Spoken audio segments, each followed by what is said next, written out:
guys, welcome back to my channel. My name is Tyra, and if you are new here, please make sure you hit that subscribe and like button.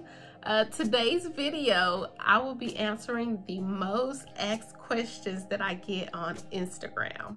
Okay, so what state do you live in and were you born and raised there? I live in Houston, but I'm actually from Dallas. Okay, when did you start your DIY projects? I actually started my DIY projects, I guess, heavily once we moved into this home. We had our home built in 2018. And if you've ever had a home built before or know anybody who's done the home building process, then you are probably fully aware that customizations and certain upgrades, they cost money. And if you know me personally, then you know I'm cheap. I say cheap and not maybe so much as frugal than cheap. I just did not see or could not see myself paying for a lot of the upgrades that the builders were offering. And while they were nice, something in my heart just told me I could attempt to do some of the things on my own.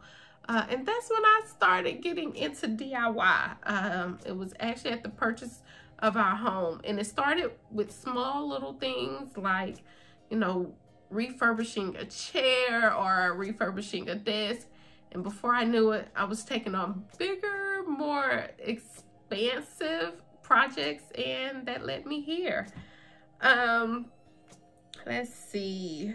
Okay, the next question was, how did you get into your DIY projects? I think that was probably how I just answered that one.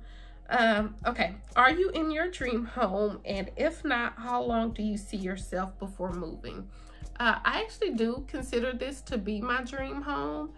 I had very humble beginnings growing up. So never did I imagine myself even being in a home of this size. We stayed in a 5-bedroom, 4-bathroom house, and that's a dream to me, considering my humble beginnings.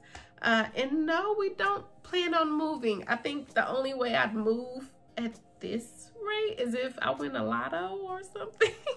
But no, I don't see myself moving, or I don't see our family moving anytime soon.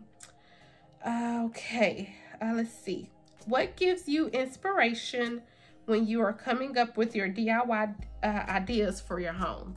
Okay, so I have a plethora of sources that I use when it comes to my DIY projects. Pinterest, you can never, ever go wrong with Pinterest.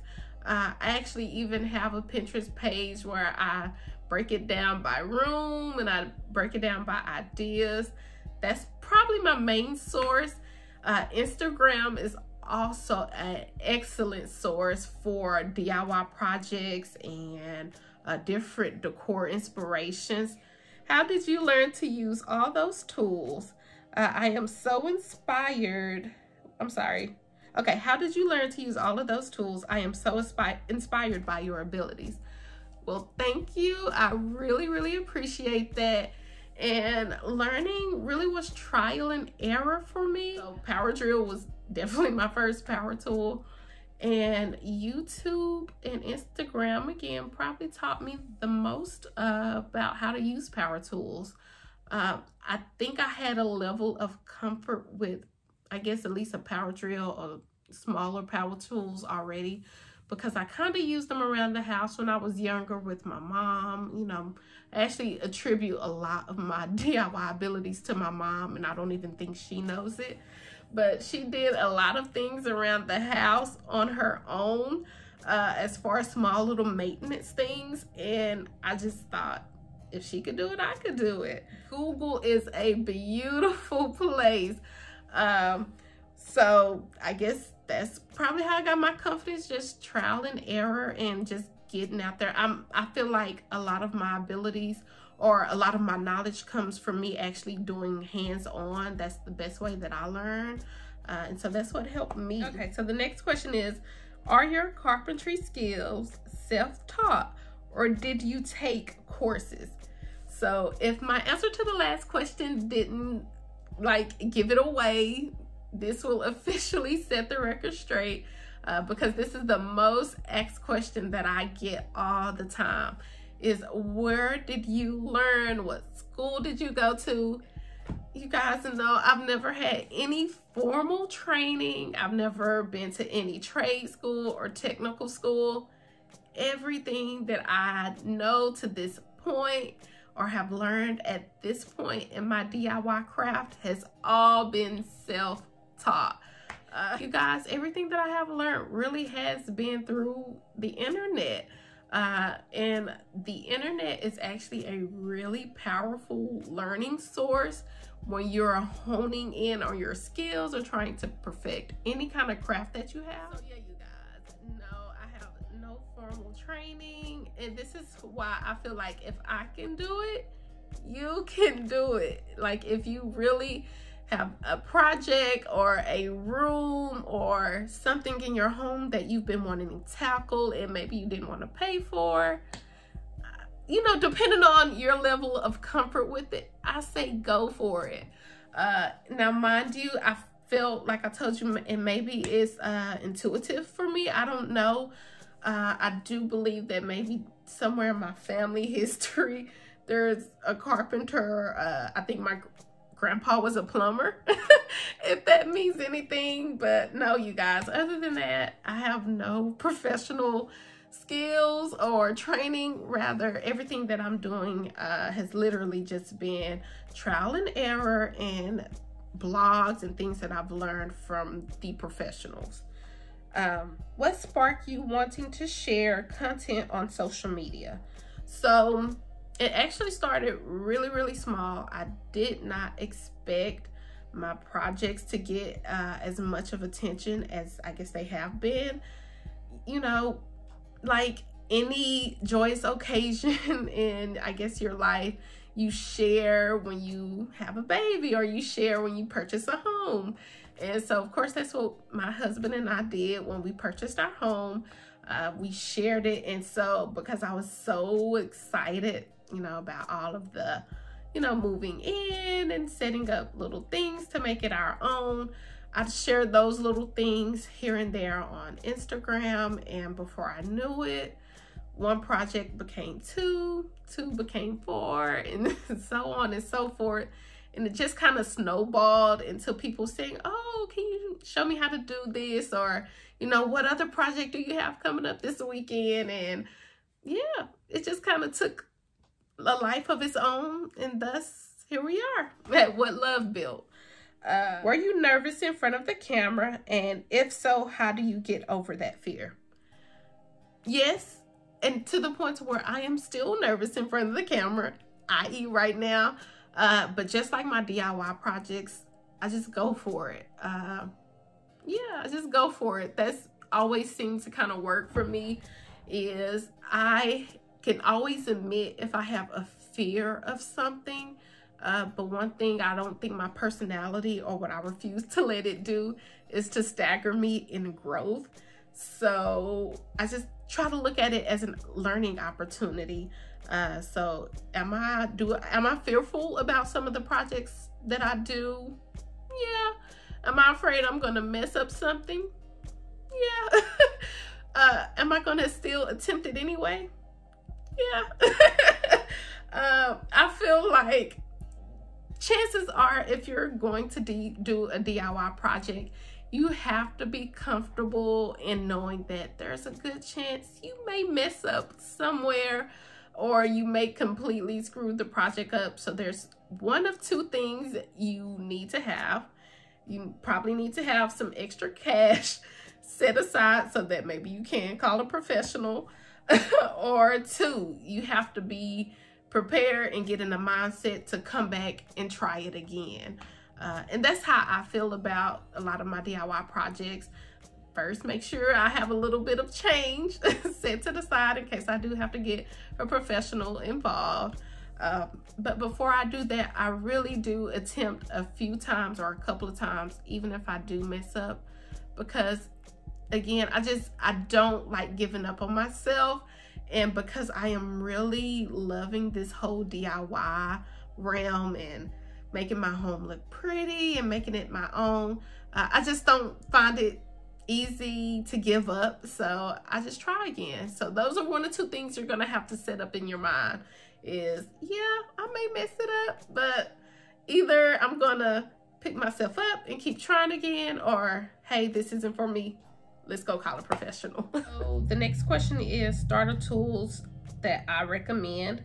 So it does kind of depend on maybe the project that you are attempting to try. But there are a few basic tools that I feel like any DIYer, and maybe not even if you're going to be into the DIY world, like extremely heavy, I say just basic tools you should have around the house, period. Definitely say a power drill, a measuring tape, and a hammer. And power drill gets you 1 or 2 things. You know, certain power drills have the screwdriver attachment so that it's a Phillips head or a flat head. Very basic things around the house, like if you're trying to change out a doorknob or measuring tape. You want to be able to measure your windows for drapes or curtains, or measure a wall in case you plan on putting a entryway table there or a piece of furniture. You want to have a measuring tape so you get accurate measurements, and a hammer. So start with just the very basic tools so that when you do feel comfortable enough to start on bigger projects around your home, maybe get heavier into woodworking, you can start looking at maybe certain saws you want to invest in.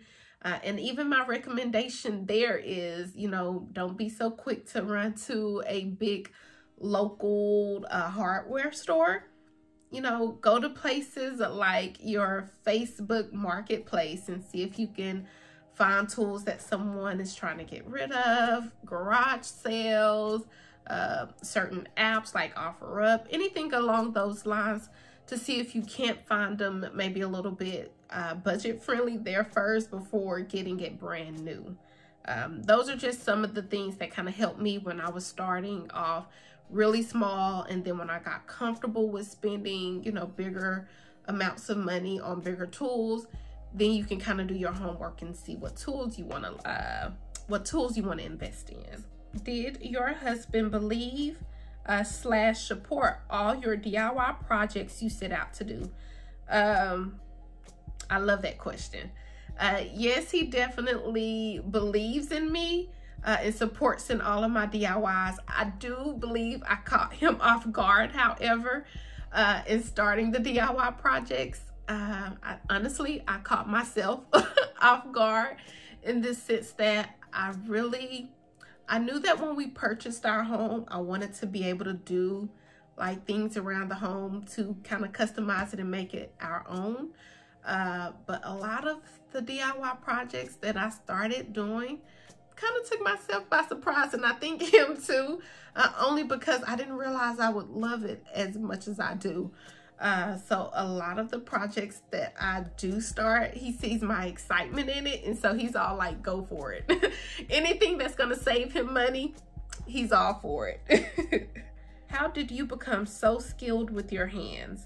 Honestly, you guys, I don't know. What I can say is, since I can remember being even, I guess, a little girl, and not to say that I wanted power tools, you know, when I was little. No, I was still into baby dolls and things like that. But one thing that I did always love to do when I was little was anytime my mom purchased like a new entertainment stand, or I don't know, a new coffee table, I loved putting them together. It always kind of seemed like a puzzle to me. So I always love those little projects where it's like, okay, you get to put the pieces, you know, of the furniture together yourself. So I can say that I've always had that in me. Not a question, but you're a bum. I love your sense of style. Thank you guys so much. That means so much to me. All of the encouraging messages and supportive messages that I get, DMs that I get, you guys are so amazing, and I am so happy to have a community of people who love to support each other, and I get to feed into you guys and show you guys my ups and downs with DIYs, and vice versa. You can feel free to ask me questions, and whatever I know or whatever experience I do have, I am so happy to share. Right, so would you consider maybe starting your own furniture line? I think you should. Thank you so much. That means so much to me that you enjoy my pieces that much. I definitely could see myself maybe starting my own kind of furniture line later on down the line. I myself still have a lot of learning to do, but I do know when it comes to certain furniture pieces and certain woodwork, I know what I like, and I know what certain styles that I like. So I could so totally see me venturing down that road one day. But I have a lot more to learn. I definitely don't want you guys to think, you know, I am the mecca for DIY, all things DIY, and that I know all things DIY. I definitely am still learning, and I'm enjoying learning this process. And I hope you guys continue to stick around and learn with me. We can learn together. And I love when you guys share your DIY projects with me and that you get motivated to start tackling things in your home. So I love this community. I feel like if we keep this energy rolling, then yeah, we can get there. And maybe some of my furniture pieces can end up in your home too. Who knows? Let's see. Okay. So last question, because this video has been, I hope it really answered a lot of your burning questions. But the last question that I do want to answer or give a little tidbit to is, what's next on the list to build, create? I won't say what it is, but what I will say is there's so many more projects to come, you guys, and not even just within my own home. I have a lot of things coming up in the future that I can't wait to share with you guys as far as projects. But in my own home, there's definitely some things already in the works. And you know, if you're from my Instagram, stay tuned to my stories so you can get it as live as possible. And yeah, it's been good catching up with you guys, and I will talk to you later.